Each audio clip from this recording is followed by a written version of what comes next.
can move on. Thank you for participating.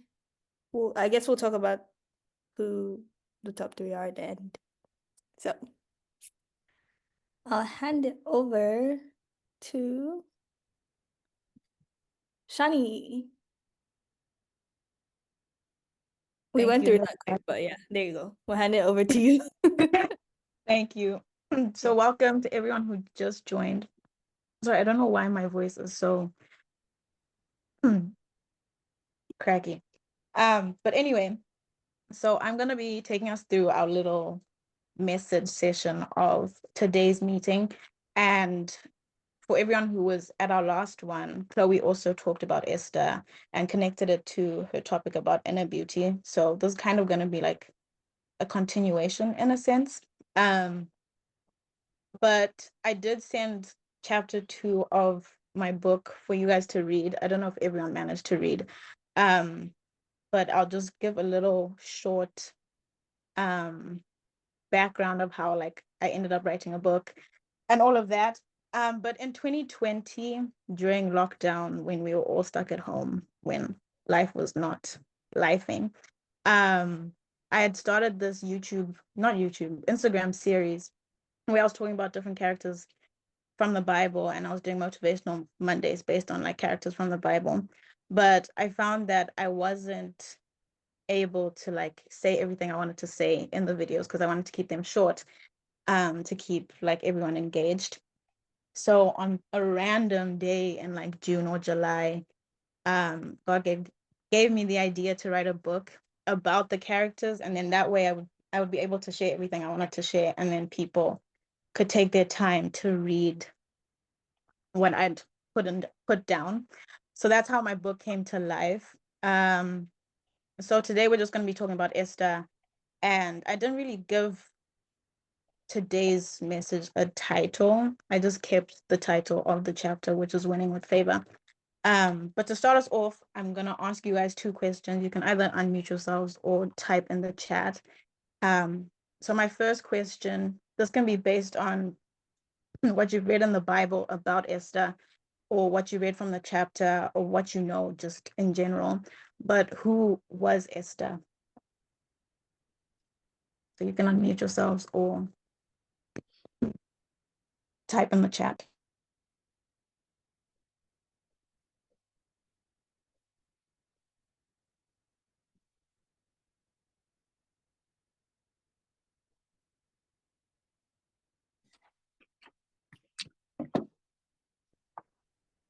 Kelly, are you going to say something? You're unmuted. Are you going to say something? Do you mean like where did she come from, or like anything about like who she was like? Yeah. She was an orphan. Mhm. Okay. And she was an orphan. She was Jewish, and her cousin took care of her, and then later on she became the queen of Persia. Yeah. Slay. Thank you, Ruva. Anyone else? People put in the chat. Tanya said a young Jewish woman, and Ropa said Esther was an orphan who God found favor in. And then Bianca said an orphan who God used to rescue the Jews. Yeah, I like those. All those answers are like correct about who Esther was. And then my second question would be from the book of Esther. So not just from Esther, but like all the different characters like Mordecai, Haman, the king, the queen. What characteristics could we pull from the book of Esther?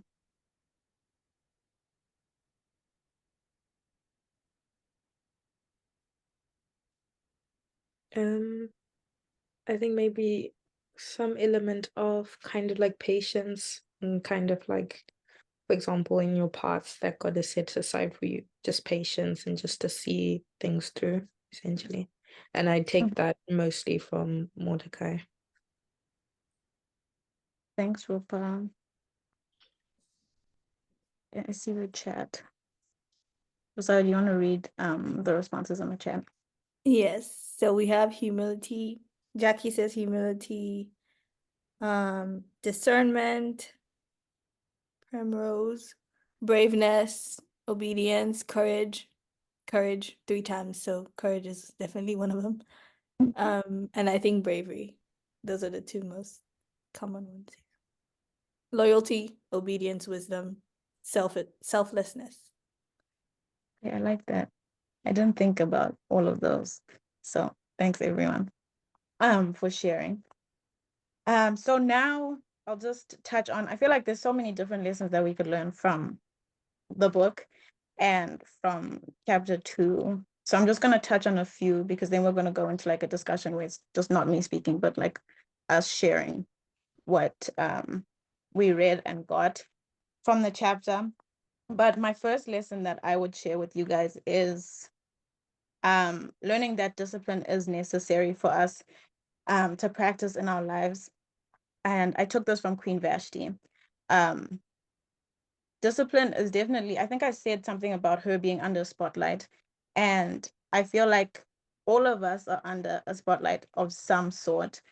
So having discipline is necessary for the people that, for yourself, and then obviously for the people that are watching you. And then the king, sorry, let me actually give like a background story of what happened with the queen first before I like talk about this. Basically, the king had asked her to show off her beauty, I believe, at this banquet that he was having. But she had like a little attitude and didn't want to do what the king had asked her to do. So he then asked her to basically leave, and she wasn't the queen anymore. So through this, obviously, since she said no and like kind of disrespected him, she lost her title of queen. So I mentioned that if the queen hadn't been punished for her disrespect to the king, all the other like wives and young women that looked up to her would have ended up seeing that disrespecting your husband or disrespecting elders, people above you, is okay just because nothing happened to her. So I feel like it's important for us to be disciplined and respect requests that we get from people above us. And the next lesson I'll talk about is Esther, after she was chosen to go to the pageant out of I don't know how many other virgins that would then go before the king to become the new queen. The preparation took like 12 months. And I feel like that's a very, very long time. But through the preparation, there's so much that she gained. And then the biggest thing that she did end up having, she found favor with the king and everyone, literally everyone who saw her. So I feel like if she hadn't gone through that whole process, she might not have been chosen by the king. Excuse me. And she might not have found favor, as much favor as she did after going through that preparation process. So in our different lives, God takes us through seasons of preparation, and it's not always going to be easy to enjoy those seasons. You might feel like, yeah, you're done being prepared, but there's still a lot more that he wants to do with you, in you, through you. And after the preparation season, we might end up understanding why we had to go through all of that. Because later in the chapter, I talk about how the Jews were supposed to get killed or something like that, because Jews weren't really liked, I would say. And Esther hadn't told the king that she was Jewish when she ended up being chosen by him to be the new queen. So her being Jewish and her being quiet about being Jewish until the point where the Jews needed saving was kind of a lesson to say, don't be quick to put your information out there. Like, you don't have to talk about everything that's happening or everything that things about yourself. You don't have to tell everyone everything and anything, because God can bring a time where it's necessary to share certain information. So I feel like when Esther then shared that she was Jewish, obviously she had favor with the king and she had favor with everyone who saw her, which meant the Jews then got favor as well because Esther was also a Jew, if that makes sense. Then, sorry, I'm looking at my notes. I feel like I'm jumping around, but another thing I took for us to talk about would be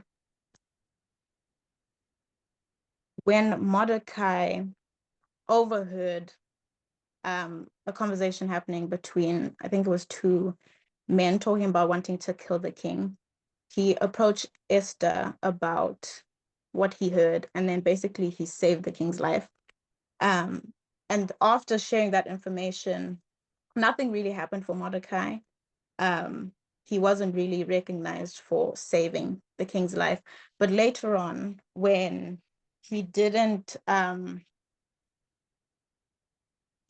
choose to bow down to Haman or like show Haman, I don't know what word to use, but basically Haman wanted people to bow down to him in a sense, but Mordecai chose not to.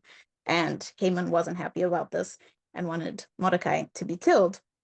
But then this one night, the king couldn't sleep, and one of his servants was reading the book of records to him, and then mentioned the story about Mordecai kind of saving the king's life. So from this, after that, then the king told Haman to basically apologize to Mordecai,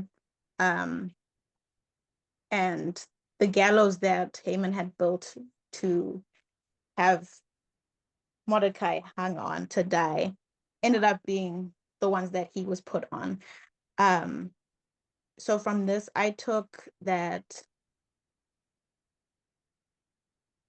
people in higher places, God can cause people to remember you in a time of need. Like you might want recognition there and then and not understand why. You're like, oh my gosh, I just did a great thing and nothing's happening. And then you might not want to do great things continuing from that moment. But Mordecai was then remembered when he really needed to be remembered. And in turn, the king saved his life after he had saved the king's life. So yeah, God can cause people to remember you. So don't be discouraged when you do good things for people and you don't get something in return straight away. Your time will come to get something in return. And then I said, yeah, this one was a big one. I feel like a lot of us want to be independent. We want to do things on our own. I feel like Esther and Mordecai worked together a lot from the beginning of the book till the end, how they even worked together to then save the Jews. I feel like, okay, being independent is good, but sometimes you do need to be open to getting help or open to working with someone or more than one person, because even God uses men to fulfill his plans. So if he needs to use other people, I feel like we should be okay with also being okay and working with teams and in partners. Yeah, and then the last one that I will talk about, the last lesson, like from the chapter that I'll bring up before we go into the discussion portion, is how we often quote Jeremiah 29 verse 11, how God has a plan for us. He has a plan for a future and a hope. And we say that a lot, but I feel like sometimes we don't necessarily believe that he does have a plan for us. When things aren't going the way that we would want them to, we kind of get discouraged and like lose faith. But with Esther, we literally see how God had a plan for her life, and she had to go through all these different things. I mean, she was an orphan, no parents, would suck. And then she just has Mordecai, the only family member, to be with her out of, I don't know, a lot of us have like big families. If you don't have like me, I'm an only child. But outside of being an only child, I have cousins, I have aunts, I have uncles, I have friends that have become family. But she just had, it was literally like the two of them. And then she gets this opportunity to participate in the pageant. She goes through with it. She is okay with being processed for 12 months. I don't know if 12 months was as long as it is now back then, or if it was longer, but like it still seems like a long time to me. But she went through that process. And then she ends up being from slave to queen. Is crazy, but she trusted God. She had faith in God to fulfill his plan and purpose for her life and take her through everything that she needed to go through. So I'll just encourage us all to, as we think about Jeremiah 29:11, I feel like we should work on actually believing it and not just saying it just to say it. We should trust his plans. It might not make sense today, but at some point it will make sense. So yeah, this is where I'll stop bringing up lessons, and I'll open the floor for us to discuss different things that you caught from either the talk or whilst you were reading by yourself, and then we'll split up into breakout rooms after we've talked for a bit. But yeah, the floor is open to discussion.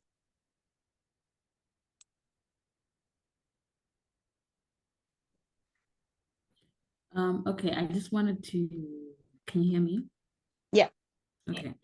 Just wanted to affirm one of your points. I think one of the very first points about Queen Vashti and her disobedience. And I literally just thought about it now because I was comparing Vashti to Esther. And when we look at Esther, Esther's whole life was just obedience, obedience, obedience. From because her going to apply to become queen, let's just say it that way, was Mordecai's idea. She could have said no, she could have run away if she didn't want, but she went along with it, as well as Mordecai telling her to keep her Jewish identity a secret. She listened, she didn't, she didn't try to do her own thing.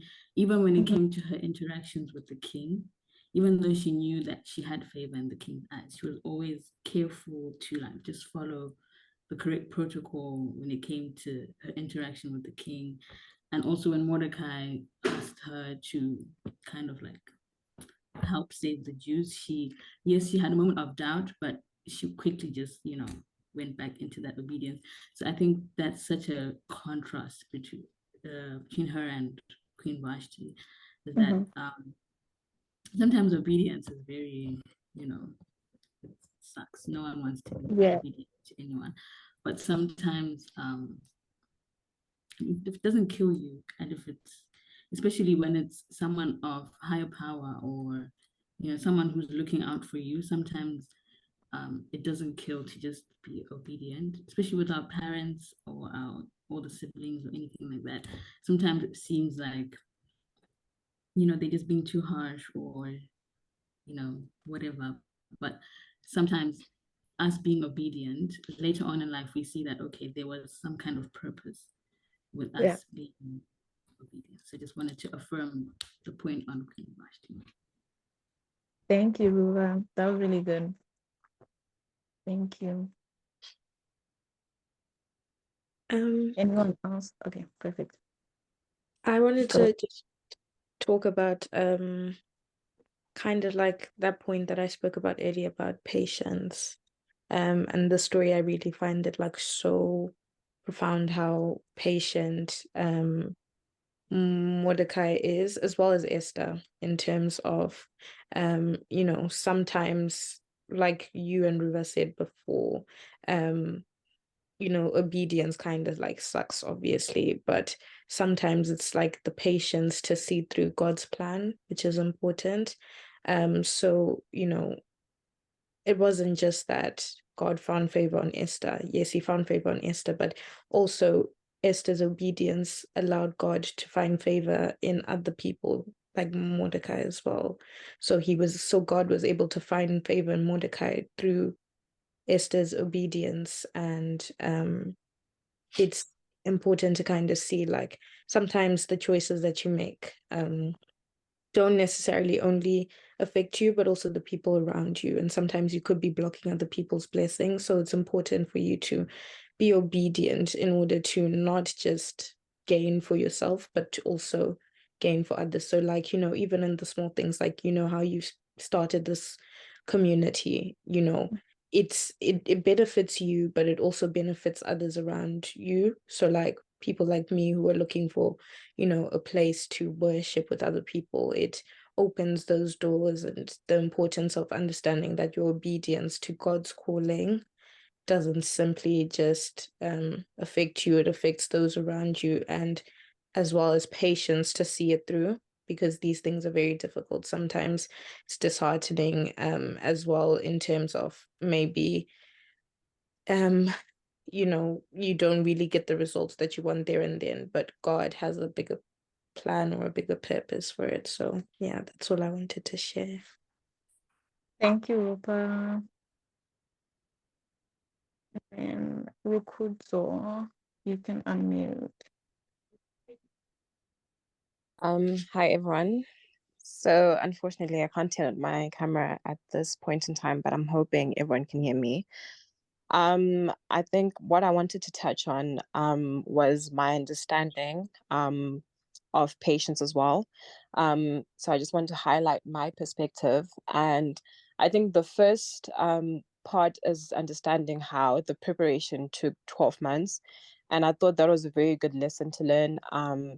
We're still starting off the year, and just highlighting how much time we have to sort of like grow in whatever aspect of life that we need to grow, and how I feel like we're living in a time where we expect results now, or we expect things to happen when we want them to happen. And I think patience is one of the virtues we were talking about in the last session.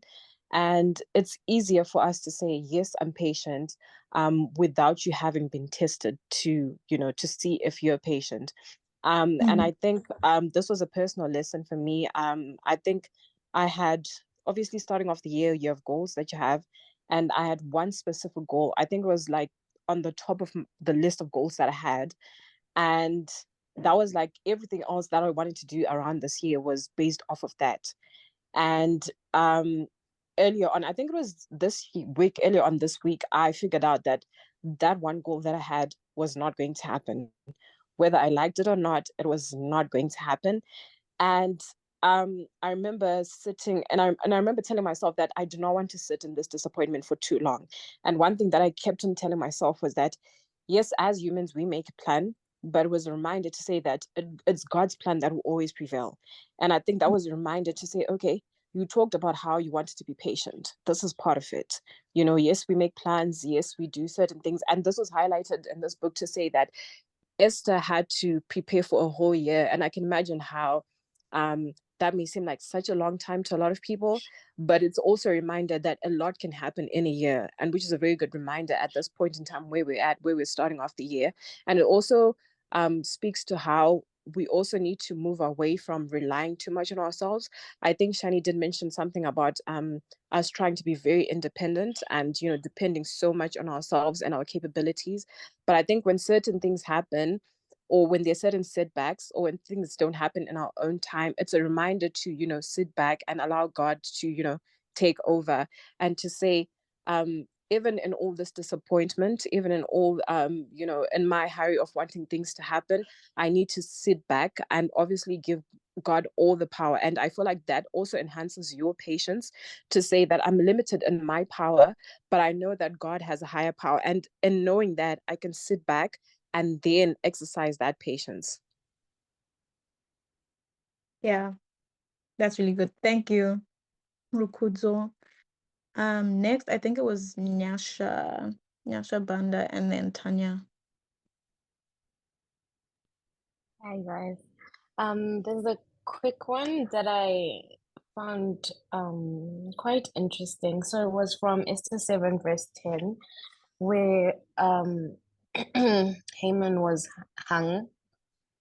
And for me, that just like brought a spark of like things are not always set in stone.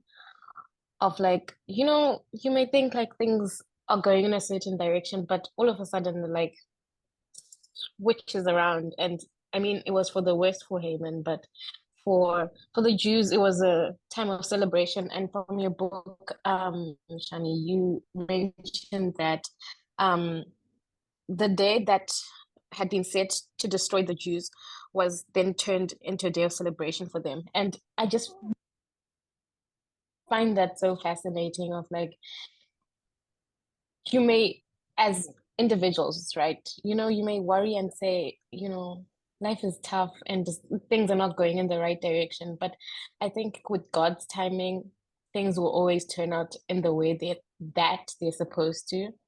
So yeah, that's my message. Thank you, Nyasha. Over to you, Tanya. Okay, this is more like a question for the public. And Shani, basically, I want to ask, how do we trust God's plan when in doubt? Because a lot of us, it's easier said than done. And when storms do come, we actually don't know what to do. Like we fall off track and we just, I don't know, we just go another direction and we don't know what to do. Then we're back on square one. So yeah, the question is, how do we trust God's plan when in doubt? Thank you for the question. Bianca, are you raising your hand to answer the question? Do you want to answer the question? I mean, I Or- can answer that question, but I was also going to say something about the book of Esther that stood out to me. Okay, you can go ahead and answer the question, and then we'll come back to your point. Okay. For me, it's like I'm still learning to trust God, but I think the evidence of the things he's done for me before, like I'm always reminded in that situation that like, oh, but remember when you faced that, he was still there for you. So I think that like for me really helps me like remind myself to trust him. Like it's not easy to always like trust God in certain situations and you're just like, why don't you do this? Or like want him to do stuff for you. But like I think for the most part, the moments that I've trusted God the most is when I know that I cannot do it by myself. And I know that he has like been with me before the situation I'm facing, or like somebody else has walked through it and I can maybe reach out to that person and help them help me. I mean, ask them to help me, but also like certainly like evidence of stuff he's done for me in the past, because there's a lot of stuff that have happened around me and in my life that like I wouldn't have gone out of if it wasn't for God. And that just takes me back to like my salvation, I guess, and reminds me like I grew up in church, but like I chose God for myself. So it's like yeah, that's what helps me trust God. Perfect. Thank you. That's actually really, really good. I was gonna say something similar to how you said, you brought up how the evidence of him getting you through things in the past, he can bring you through whatever it is that you're going through now. I'm reminded, I'm not sure what verse it is, and I want to say it's between Daniel and David, one of these, but in the Bible, they even had a hard time trusting and believing and having faith in God's plan, that they even prayed and said, God, help me with my unbelief. So I'll share that with you. Tanya, you can take it to God whilst you're also like just trusting him to have brought you through things in the past. You can tell him that you are having a hard time believing in his plan and believing that he's going to get you through whatever it is that you might be going through. And he can help you build and strengthen your faith and belief in him. And then another thing Bianca did mention that I'll connect to again. I'm currently reading Ecclesiastes, and in chapter 1, I believe. It talks about how there's nothing new under the sun. So everything that you're going through, there is more than one person that's gone through that. It might not be exactly the same, but there's someone who's gone through what you've gone through. And if God can bring them out of whatever the situation is, he can surely bring you out of it. And then again, I'll share Matthew 6, verses 25 to like 30, I think. The paragraph about do not worry, how God says if he can take care of the birds, he can definitely take care of you.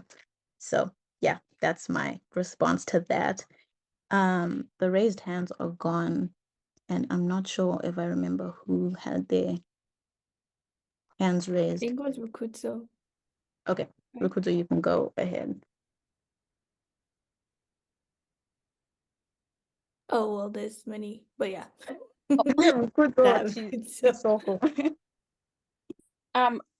I think some of the things that I wanted to say, Shani had said them already. But then to answer Tanya's question, I think sometimes with us, we look for God when things are actually going wrong. But how about when things are going great, you ask God, Right. God, even when things are going wrong, can you help me at least to trust in you, to continue trusting in you? You find out if you pray about it and talk to God about it constantly, when things actually do happen, when things actually do go wrong, you'll be somehow at ease, as if everything is okay, but then you'd be knowing that things are not okay right now, but somehow you'll be at ease because already God was preparing you for that to happen. That is what I think. I think in all situations, actually, if you pray about something way before it even happens, when it happens, you'll be so prepared because you and God have been talking about it and everything. So yeah, that's what I think. Good, thank you. We can move to Jackie. Yeah, so Shani, the chapter was great to read. I just wanted to touch on one point that stood out to me. So you wrote something along the lines of acknowledging favor in our lives is like the only way to increase it. And you spoke about like showing gratitude to God for, giving us favor. So I'm sure we've all had experiences in our lives where, things just work out and it doesn't even make sense. Like we don't meet like 100% of the criteria, Shani, as you said in your book. And that definitely happened throughout my life.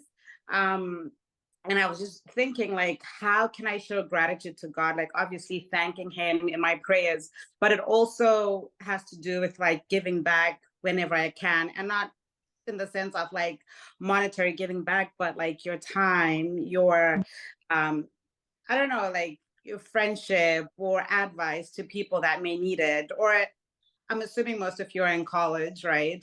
So maybe that could boil down to like helping someone else with an assignment, So that's just showing your gratitude to God and serving other people in the process as well. Yeah. Thank you. Okay. Then Bianca, I'm gonna go back to you to then bring up your point that you wanted to talk about. The point that I wanted to talk about, like you mentioned it, like being discreet. I think for me, it's hard because I'm an extrovert and I overshare sometimes.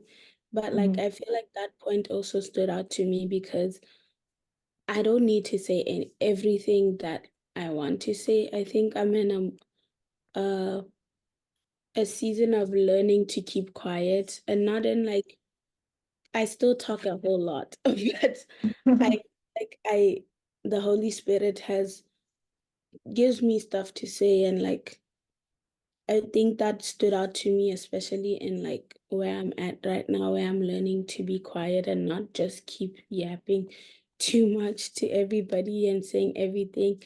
But like even like I'd think of saying something and then it's like you don't have to say that. And then 2 days from when I had that conversation, I see why I shouldn't have said it. So I'm really grateful that like you have us reading your book and the book of Esther because that really stood out. Thank you for sharing, Bianca. So that was a really good discussion session. And I think we are almost over time with the discussions. So now we're going to go into breakout rooms. We'll send the prompts for the discussions in the breakout rooms shortly once everyone's like entered one. But whilst you wait for the topics, you can just be either introducing yourselves or continuing the conversations about Esther. So you will get a notification just now for the breakout rooms. Okay, so we're gonna start with room 1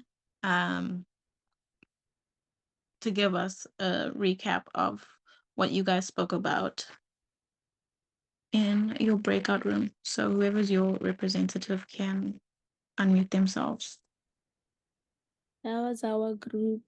It was with me, Nyasha, Primrose, Jackie, and Ruvarashi. And for compassion, we said understanding, extending grace, but you just expanded on those, on like understanding what the next person is. You don't need like understanding that other people go through stuff. So it's like you show compassion by knowing that you're not the only one who's going through something, and understanding that you don't need to snap at the next person because they're going through something, and showing empathy towards them. If they have a different personality from yours, you can just like, you don't need to question why they're acting the way they're acting. You just need to know that they're different from you and understand and be there for them in that way. And then extending grace towards the next person too is what we talked about, back to not knowing what people are going through, but still being there for them and understanding like what they're going through. And then for trust and endurance, we spoke about waiting and knowing that like just waiting patiently is hard for everybody, but knowing that God has been with you from the beginning and still with you in that waiting period is important. So yeah, that's what we spoke about. Perfect, thank you. We'll move on to room number 2. Your representative can unmute themselves to share what you guys spoke about. I think that was so the first prompt was, how can we practice compassion? I think Bianca like summed it up pretty well. So just listening and being there and understanding the other person and trying to put yourself in their shoes without judging them, being empathetic, accepting them for, yeah, and just put your differences aside when you're talking to that other person. I think a good Bible verse for that would be Matthew 7:12, which is, so in everything, do to others what you would have them do to you. I think this verse just encapsulates like empathy's essence. So yeah, I think that's a good verse. And the second one was practice endurance and trust, I think. Yeah. So just remembering why you're doing what you're doing, look at the bigger picture and remember what you have achieved before, to look back and thank God for everything He has done for your life, like so far. Yeah, and practice gratitude on God for the other things that He has done in your life. I think Precious came up with like a very good Bible verse, which is, I don't know it off by head, but it's James 1 verse 12. And then she basically ended it with just always remember that you're not a failure until you give up. Yeah. That's good. Thank you, Nyasha, for sharing. And then room 3.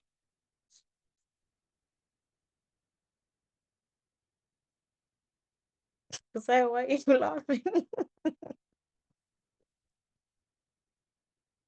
Okay, I'll just go for room 3. The first question was to do with empathy. I think we just spoke about the importance of kindness, and then also lending a hand. Just overall, I think it was summed up perfectly by Bianca as well. Just being able to be compassionate, kind, essentially. And then the second question was endurance and trusting. And Maxine said something that was really good about how her mom always tells her that, you know, it's the season of preparation that's challenging, but once God starts working, everything is very quick. Once things, you know, once it's the time, everything goes by very quickly. So it's just, you know, the patience and endurance and trusting that God will do it in the right time. As well as Fisayo and Mati spoke about accountability partners and ways that you can go about in that season of preparation if you find it challenging, or, you know, just being able to be held accountable for things that you're supposed to do. And, you know, Fisayo brought up a good point, which is like, how do you know you're actually in a season of preparation?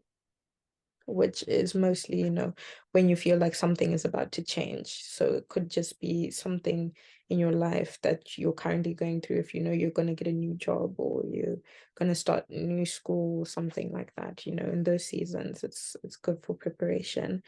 And then Tino also spoke about how she finds it a little bit challenging because of past disappointments. But just, I guess that is the exact thing that we're talking about trusting that God will change. And Fasari just said, you know, turning a new leaf, essentially, like just trust that God will bring you into a better season.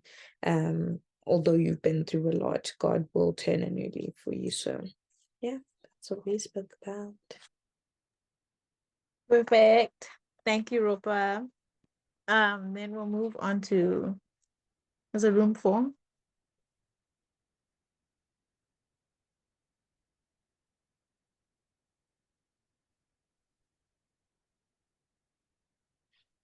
I think I was in that room. So Tadi, you can unmute and share. Oh, was that our room? Yeah, I think that's Was the that last our room? room. Yeah. The first question was how to practice compassion, and was how to practice compassion. And we spoke about like being compassionate with ourselves, because you can't really be compassionate to others if you're not compassionate to yourself and all that.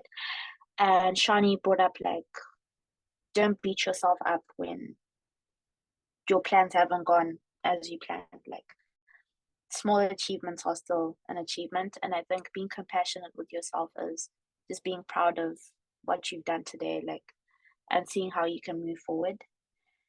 And so being empathetic and understanding with yourself. And then the second question was practicing endurance and trust, which is quite hard for a lot of people because being patient isn't always easy.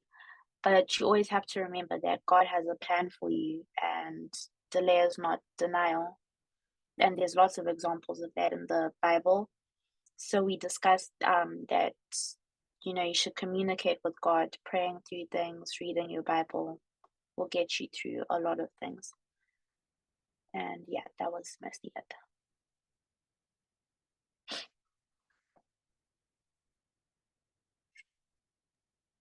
Thank you, Tadi. So now, before we like move on and move away from the breakout session, I'm just gonna open the floor to any other things people want to say, or like ask if you have any questions, add-ons.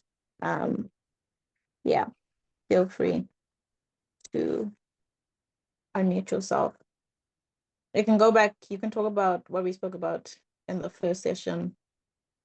about Esther, or what you spoke about in the breakout rooms, or what people brought back from their specific breakout rooms.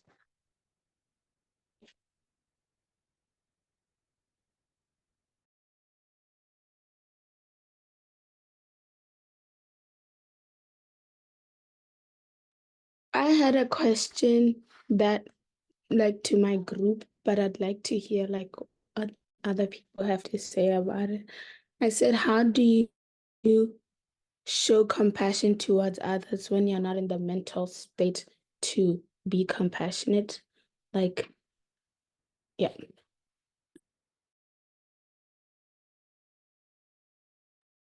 That's a really good question. I'm just gonna ask for someone who hasn't spoken yet in today's meeting to share what they think. You can unmute yourself. I don't really want to like pick on anyone. But if no one like volunteers, I'll just go through the participants. And then Bianca, yeah. I feel like you don't have to force showing compassion to someone else, because you're you and you know how you can show it, there's no way that you don't have like your way how to show compassion to someone else. You have your ways, and it's like you have to make the other person understand how you show your love or kindness. Somehow you have your way, because we're all different. That's what I think. You don't have to do it the same way other people are doing it, because you have your way, of which is that special that you have that, because that's yours. That's, I know it's not much, but that's all I have to say. Thank you, Tino, for sharing. Anyone else that hasn't spoken today? I'm sorry, could you please like repeat the question again? Sure. Bianca, please repeat your question. How do you show compassion even when you're not in the right mental state to do it, or like when you don't feel like doing it?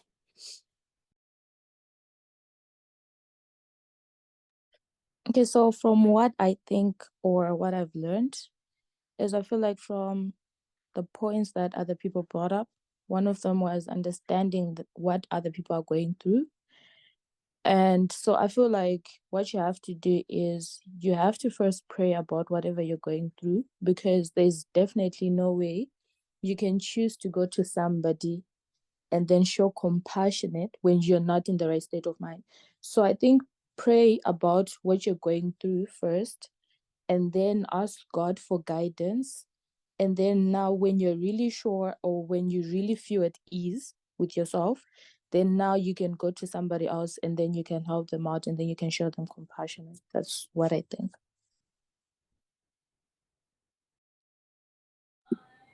Yeah, just to add on top of that, sorry. I think most times people associate like compassion with physically doing things like acts of services and being kind or whatever it may be. But sometimes just kind of like praying to God um to kind of like help the person that you're supposed to be showing compassion to be able to get that person that does have the kind of like mental strength or whatever it may be to help them go through what they're going. You don't necessarily have to be the one upfront to help, but you can definitely pray to God that they do find someone that can help them with whatever it is that they're going through. Thank you, Mandy. I'll ask one more person. One more person, and then we'll move on to announcements and close up the meeting.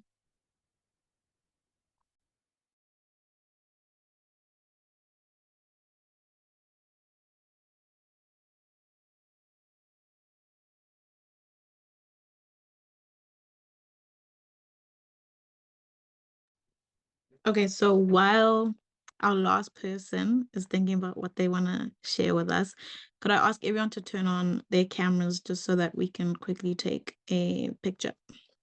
Okay, perfect. Thank you.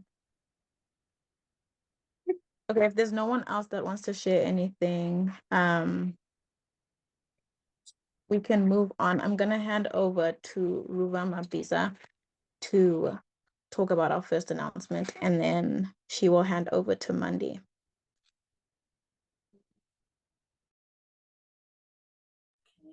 Thank you. Thanks, Shani. So my announcement is very small. So basically, as a team, we've noticed that GGBG is growing very like rapidly. It's just, which is amazing. I think it's really good. And it's nice that there's so many women out there that want to build a relationship with God, with other women, which is really nice for us. But we've noticed that because our numbers are growing and there's like new members every week, it gets quite overwhelming for new members. Even for me, it's still quite overwhelming and very confusing sometimes, to just like join in a group that's already kind of established, or just joining in and being new, or not knowing anyone who is in GGBG. It's a bit, scary. So we decided, or we came up with the idea of having small groups, like fellowship groups, for certain periods of time. So for example, each month you will be in a group, and in that group you will have a leader, two leaders, one from the volunteer team and another one from the members. So if that's something that interests you, you can definitely reach out. But you have two sort of leaders that just guide in fellowship, but it's just basically us sharing and just getting to know each other on a deeper level than just here, where we just see each other's faces, we're all muted, kind of shy and all that. We get a chance to really get to know each other. And I think that will really help in the future as we meet more often as a big group. It's easier for us to be comfortable with each other. Once, when you start getting to know people, you get more comfortable. And I think maybe that's why sometimes it can be a bit awkward, because we're still getting to know each other. We're still kind of shy. So I think the groups will help us not only just to grow our relationship with God, but our relationship with each other as sisters in Christ. So with the groups, maybe it won't be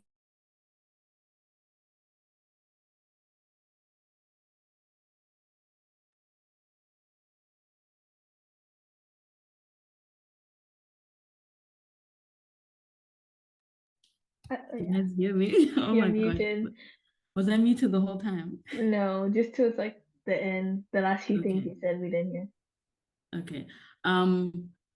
So the groups will, I think I was saying, it won't be intense. It's just a way for us to help each other stay accountable, help each other read the Bible, study the Bible, do a plan, or share some verses and some words of encouragement, and get to know each other. So if that interests you, if you would like to lead a group, if you feel like, you're called to help lead a group and just help direct, and engage the community, you can reach out to Shani or Sayo. Yeah, and I think I don't know what you guys think. I'm just putting it out there. Maybe you guys have even more ideas on how we can work the groups out. Yeah, I think that's all I have. I don't know if I left anything out. No, you didn't. I'm just gonna add on. For anyone who's interested in like being a group leader, when you reach out, please do so before the 17th of Feb. And then, yeah, over to you, Mandy. Okay, so we do have a Galentine's meet on the 17th, which is next week, Saturday. Invite your friends, guys. And also the theme is pink and red.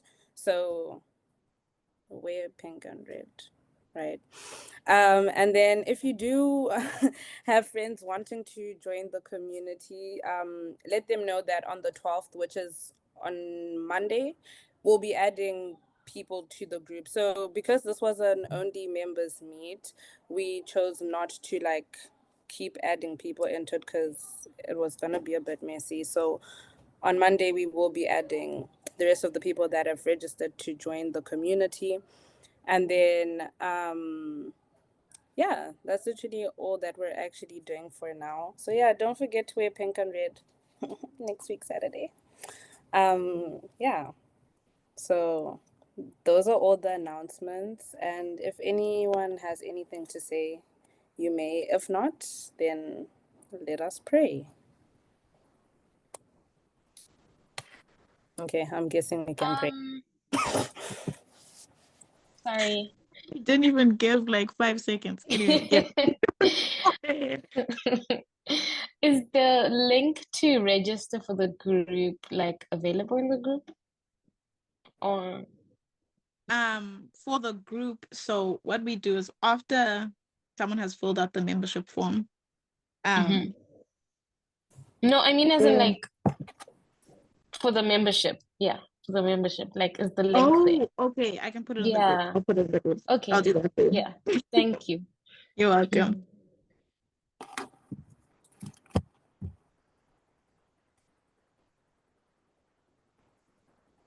Okay, let us pray. Dear God, we thank you for bringing us together as a group of Christian girls that want to know you better. Like Esther, can you please help us to just be brave and stand up for what's right? We ask you to help us to become close friends and to support each other always. Let our time together always just be filled with happiness and love, and may you guide us to grow stronger in our faith and help others in our community. May we always be kind and caring towards one another. And just like Mordecai, can you give us wisdom to discern your will and kind of like in all circumstances to support one another and love each other as you love us. May our actions and words reflect your grace and your mercy. In Jesus' name I pray. Amen. Amen. Thank you, Mandy. Thank you everyone for coming. I know Vasa and I said we were supposed to tell you guys the top 3 people for the quiz. But we forgot to check the results. So we're gonna send that after the meeting in the group chat. Because we don't want to keep you guys here for too long because we're already 3 minutes over. But thank you again for coming. I hope you guys enjoyed. And yeah, we'll see you next week at the Galentine's. Hi. Thank you for hosting, Thank Shani. you. You're welcome. Thank you. Thank you. Bye. Why is my heart not working this time? There we go.